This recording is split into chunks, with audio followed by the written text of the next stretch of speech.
안녕하세요. 저는 개동길 로맨스를 쓴 오명화입니다. 15년차 라디오 작가고요. 지금도 라디오 온걸 쓰면서 책 관련 강의도 하고, 그동안 냈던 책으로는 바르셀로나의 도둑고양이, 그리고 신스페인 이야기 같은 여행 관련 책을 많이 냈고요. 그리고 금성출판사와 함께 아이들을 위한 동화책을 여러 권 썼습니다. 이게 제가 이제 뒤에 뒷표지에 보시면 글 쓰는 여자와 요리하는 남자가 결혼해서 아이를 낳고 함께 성장해가는 과정에서 발견한 도심 속 힐링 쉼터라고 되어 있어요. 북촌과 서촌 요즘 뜨고 있는, 사실은 많이 떴죠 이미. 그래서 북촌과 서촌에 관한 책들이 많이 나와 있는데, 이 에세이 같은 경우는 실제로 거기서 10년 넘게 살면서 느꼈던 그런 생각들, 그리고 아이와 함께 이렇게 산책을 하거나 같이 돌아다니면서 발견한 좋은 장소들을 공유하고 싶어서 내게 된 책이에요.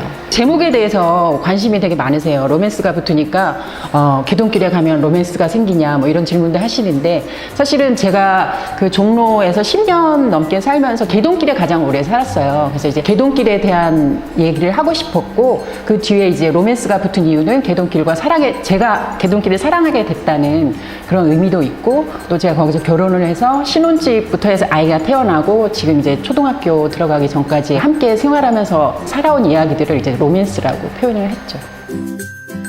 제가 이제 종로에 산 지 10년이 넘었어요. 이제 처음에 신랑하고 결혼을 해서 신혼집이 원서동이었고, 그 다음에 이제 개동길을 거쳐서, 그리고 이제 지금은 서촌에 살고 있는데, 이제 종로에 오래 살다 보니까 이제 발견하게 되는 매력적인 것들이 있잖아요. 근데 대부분은 이제 사람들이 도심, 그리고 종로 일대를 생각을 하면은 뭐 건물, 고층 건물이 많고 복잡하고 사람 많고 너무 복잡해 가기 싫어 뭐 이런 생각을 많이 하시게 되는데, 저도 그랬거든요.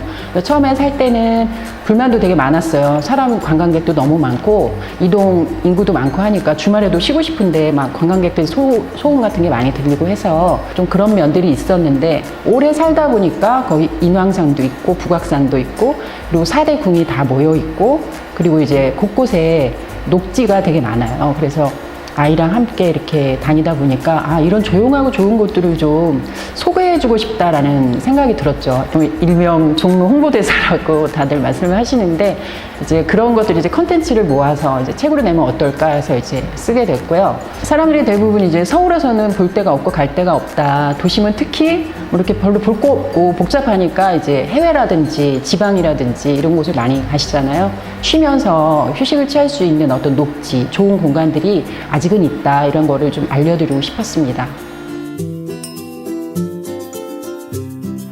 일단 북촌하고 서촌은 제가 생각할 때는 여러 가지가 이제 공존한다는 거예요. 사실은 그 밀집된 한옥들이 대부분 주인이 할아버지 할머니들이시거든요. 그 개동길에 액세서리 가게라든지 서점이라든지 뭐 카페라든지 이런 걸 운영하는 젊으신 또 사장님들이 어우러지고, 또 저처럼 이제 아이를 키우거나 이제 그냥 그쪽에서 거주를 하시는 이제 다양한 세대의 사람들이 어우러지거든요. 그리고 또 고궁 옆에 바로 높은 이렇게 고층 건물이 있고, 또 이제 녹지가 있고, 이렇게 다양한 면들이 이제 어우러져 있고요. 그리고 낙원상가 같이 되게 오래됐고 나이 드신 분들이 주로 출입하는 곳하고 이제 핫한 카페라든지 갤러리라든지 이질적일 수 있는 것들이 같이 공존한다는 게 이제 북촌과 서촌의 매력인 것 같고요. 제일 좋은 거는 이제 골목이죠. 북촌 한옥마을 그 골목은 사진에도 많이 나오고 TV에도 노출이 많이 돼서 많이들 아실 텐데, 이제 그 골목을 걸을 때만이 느낄 수 있는 정서 같은 것들이 있잖아요. 걸으면서 생각도 하게 되고, 고즈넉하게 이렇게 박자에 맞춰서 좀 느리게 되고, 그런 것들을 이제 느낄 수 있는 곳이라는 생각이 듭니다. 북촌에서는 사람이 많지 않아요. 번잡하지 않아서 고궁 중에서 이제 운영궁을 꼽고 싶고, 또 서촌이 서운해할 수 있으니까 서촌에서는 한양전경을 그리셨던 정선 그림 작가가 이제 그림을 그렸던 수성동 계곡이라는 계곡이 조그맣고 되게 이렇게 안으로 쑥 들어가 있는데, 그냥 언제 가도 이제 계절의 정취라든지 산책하기 되게 좋은 곳인 것 같아요. 도시에 살면서 되게 지치신 분들, 그리고 또 이제 개인적인 고민들이 있으신 분들, 그리고 또 이제 사회적인 고민들이 있으신 분들, 이런 분들이 스트레스가 많은 사회잖아요. 그러니까 힘들고 지칠 때 뭔가 멀리 나갈 기력조차 없으신 분들, 이런 분들이 좀 이제 도심 속에서도 녹지나 이렇게 아름다운 곳을 이제 글과 사진으로 보면서 조금 위안을 삼으셨으면 좋겠고요. 또 하나는 저처럼 이제 아이들은 집에 잘 못 있거든요. 그래서 어디든 데리고 나가야 되는데 어디 마땅한 데 갈 데가 없나라고 이렇게 생각하시는 분들이 이제 북촌이나 서촌을 이렇게 돌아보고 싶을 때 참고하시면 도움이 많이 되실 것 같아요.